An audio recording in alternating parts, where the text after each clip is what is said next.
Every couple of weeks, a new viral post pops up telling you that your 401k is basically a government trap, that you're handing over control of your money, that it's all one big scheme. And look, I get it. It sounds scary, but most of that is just noise. Here's the thing, though. There are actual, legitimate, mathematically sound reasons why funneling every single dollar into your traditional 401k might not be the best play. This isn't about panic. This is about strategy. The question you should be asking isn't, is my 401k a scam? The real question is, based on my income today, my projected income later, and my retirement goals, where does my next dollar actually belong? Sometimes it's the traditional 401k. Sometimes it's a Roth. Sometimes it's a brokerage account or paying off debt. The whole point is to stop operating on autopilot and start being strategic. What's going on, everybody? Welcome back to the channel. So let's talk about why this topic even needs a video. The issue with social media and financial advice is that the scary take always wins. Those 45-second clips where someone screams that the 401k is stealing your money get millions of views. But the thoughtful breakdown? That doesn't trend. So let me set the record straight. The 401k is one of the best wealth-building tools available to working Americans. According to Fidelity, which oversees more than 45 million retirement accounts, more people have reached millionaire status through their employer-sponsored 401k than through any other account type. There are now over 400,000 people who've crossed the $1 million mark inside their 401k alone. And that number has been climbing year after year, even through downturns. For most people, the 401k isn't just part of the plan, it is the plan. But even the best tool in the toolbox can become the wrong tool in the wrong situation. Let's start with one that surprises a lot of people. If you're a disciplined saver with a growing income or a large traditional balance, every additional dollar going into that traditional 401k could be creating a bigger tax problem down the road. Required minimum distributions, or RMDs, kick in at age 73 right now and will soon move to 75. At that point, the IRS forces you to withdraw a calculated amount from your tax-deferred accounts every year, whether you need that money or not. And those withdrawals count as taxable income. Research from Morningstar and Vanguard consistently shows that high savers often end up paying more in taxes during retirement than expected. Your earned income might disappear, but your taxable income often doesn't. RMDs force money out on a schedule, and that stacks on top of Social Security benefits, which themselves become partially taxable. Add a pension or dividends, and it all piles up. For diligent savers, RMDs alone can push them into a higher bracket than what they experienced during their peak earning years. On top of that, Vanguard's modeling shows that portfolios in the $1 to $2 million range often compound faster than RMDs pull money out. So your balance keeps climbing, distributions get bigger, and your tax bill marches right along. This completely breaks that old saying about being in a lower bracket in retirement. There's also the problem of tax bracket compression in retirement. When you're working, you have multiple levers to manage your taxable income: deductions, contributions, timing of bonuses. But in retirement, your income sources narrow and your flexibility shrinks. Social Security taxation thresholds haven't been adjusted for inflation in decades. Medicare IRMA surcharges create harsh cliffs where a small income bump triggers significantly higher premiums. Capital gains layer on top of ordinary income. RMDs sit above all of it. When you hit these thresholds, your effective tax rate can actually exceed whatever bracket the IRS officially publishes. And then there's the fact that the tax code rewards diversification, not concentration. A 4 to 6% withdrawal on a large traditional balance can easily push retirees into the 22, 24, or even 32% bracket, especially if pension income is in the picture. Meanwhile, Roth accounts, brokerage accounts, and HSAs don't come with forced taxable withdrawals. This is exactly why researchers push for tax diversification. It's not about having more accounts for the sake of it. It's about giving yourself the flexibility so your withdrawals work with the tax system instead of against it. So yes, if the math shows your future RMDs could push you higher, it may be time to redirect some dollars. Next, your tax bracket today versus tomorrow. This one matters if you're in your 20s, 30s, or early 40s. If you're early in your career with a lower income but strong projected growth, contributing to a traditional 401k might be the wrong move.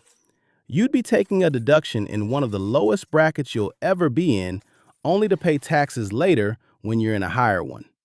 Research from the National Bureau of Economic Research shows that when income grows even 1 to 3% per year, Roth contributions tend to produce more after-tax wealth over a lifetime. Quick example. You start at $60,000 a year, growing at just 2%. You're in the 12 or 22% bracket early on. Fast forward 15 to 20 years, and that same person could be earning $140,000, sitting in the 24% bracket or higher. If you contributed to the traditional early, you got a break at 12 or 22%, but in retirement, those RMDs might be taxed at 24 or more. The TIAA Institute found similar results, that workers in the bottom 3 brackets early in their careers benefit the most from Roth contributions as income climbs. You're not stopping savings here. You're just sending that dollar to a Roth 401k instead. Here's one the internet never talks about because it's not dramatic enough. Sometimes you need access to your money more than you need a tax deferral.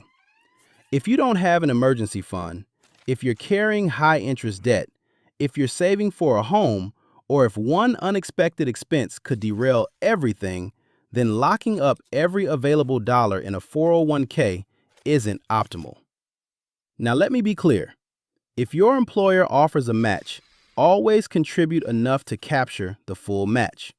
That's a 50 to 100% instant return you won't find anywhere else. Take the free money. But after that, build a real emergency cushion, eliminate high-interest debt, look into an HSA, or consider a taxable brokerage account with penalty-free access. The 401k isn't bad here.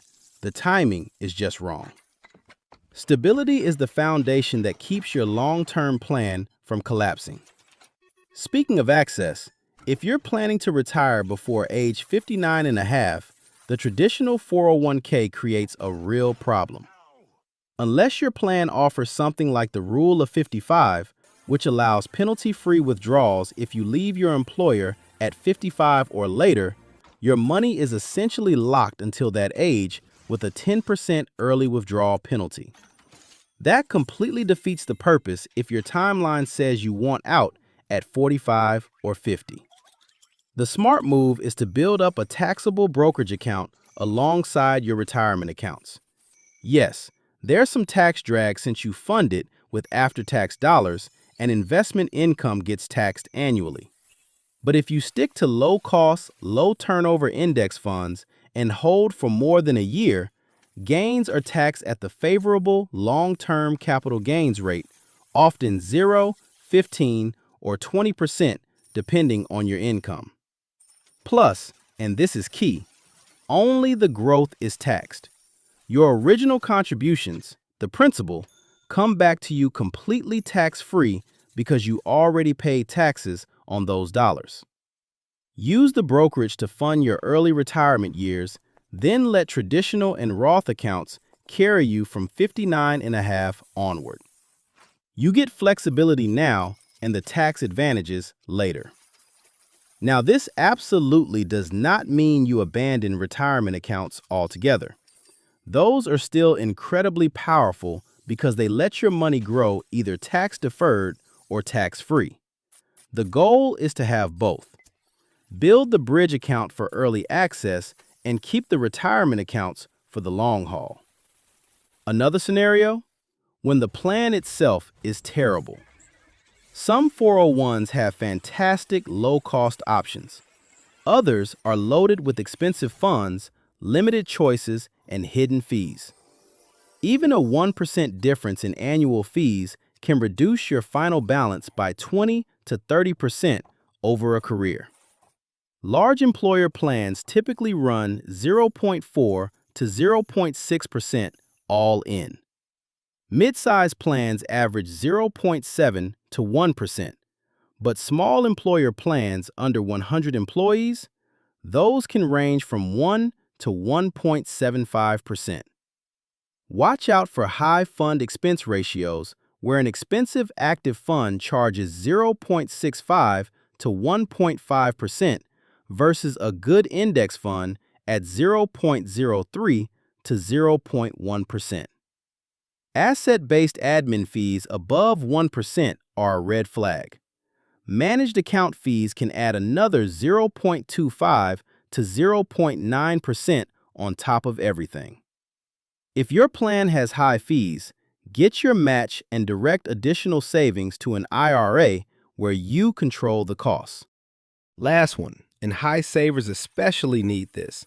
If Roth conversions are part of your strategy, you may want fewer dollars going into the traditional bucket right now. If you keep growing that traditional balance aggressively, you end up with a much larger amount to convert later and a larger tax bill during conversion. Shifting some contributions to Roth now gives you tax-free growth today, slows the traditional balance growth to keep RMDs manageable, and creates room to convert strategically at lower rates later. The smaller your traditional balance in your 60s, the easier it is to execute conversions in low brackets and maintain control over your taxable income throughout retirement. So here's the big takeaway. The question is never, should I avoid my 401k? It's always, where does my next dollar create the most value? The retirees with the smoothest retirements have money across all three buckets: tax-deferred, tax-free, and taxable. That combination gives you flexibility. The ability to choose which dollars to use and when is the ultimate advantage. I am a huge advocate for the 401k. I use them. I believe in them. But dumping every dollar into one account type without understanding the long-term consequences isn't a strategy. That's autopilot. And autopilot is how people end up with unexpectedly high tax bills and fewer options when they need them most. Don't let clickbait scare you out of saving. And don't let inertia make all your decisions. Be intentional. Ask where your next dollar belongs. When you do that, you're building a plan that actually works for your life. If you found this helpful, go ahead and hit that subscribe button so you don't miss future videos like this. I'll see you in the next one.